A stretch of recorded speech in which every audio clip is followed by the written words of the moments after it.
আমার সুন্নতের আগুনে না লাগে, আমার সুন্নতের সাথে যেন আগুন স্পর্শ না করে, তাতে কি করবো? তাই তুমি আমার তোমার বান্দার মুখে থেকে আমার সুন্নতি দাড়িটা খুলে উপরে রাখতে হবে। বান্দা তোমার সুন্নতকে দাও, দাড়ি আমার সুন্নত, সেই দেখাবে সে দাড়ি রাখছে, ওই দাড়ি যেন আগুনে না যায়।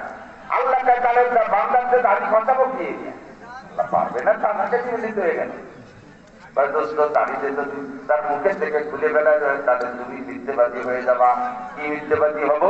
তুমি দুনিয়ায় উম্মতকে বলেছিলে তামুতুনা কামা তাহয়াউন ওয়া তুহশারুনা কামা তামুতুন। তোমার জীবন যাপন যেমন হবে, তোমার মরণটা তেমন হবে, আর মরণটা যে ফিগারে হবে, হাসরও সেই চেহারায় হবে।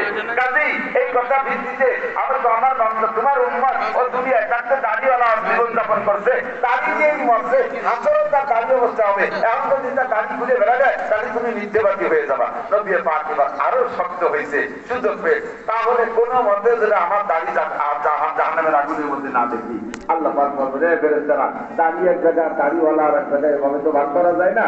ঠিক আছে, দাড়ির খাতিরে ভাগ দিচ্ছে, ইয়াতি হাসানাত, দাড়ির খাতিরে আমার দোস্তের কথার ভাবে বুঝতেছি, এখনো বলে না যে ওদের জাহান্নাম থেকে না দাদা, সেখানে তার দাড়িতে নিয়ে বাঁচায় যাইতে চাইতেছে। কাজেই তার দাড়ির বদৌলতে আমার দোস্তের মনের চাহিদা তামান্না পূরণার্থে ওর জীবনে সব গুনাহ নেকি দ্বারা পাল্টাইয়া তার জান্নাতে দিয়ে দাও। বলতে চাইছি নবী পাকের সুন্নাত গায়ের দোয়ালাকে যদি আগুনের জন্য স্পর্শ করা হারাম হয়, নবীর সুন্নতের সাথে আমার আপনার দোয়া থাকলে আমার গায়ের জন্য আগুন জাহান্নামের আগুন হারাম হয়ে যাবে। আল্লাহ পাক আমাদের বুঝার আমল করার তৌফিক দান করে সবাই।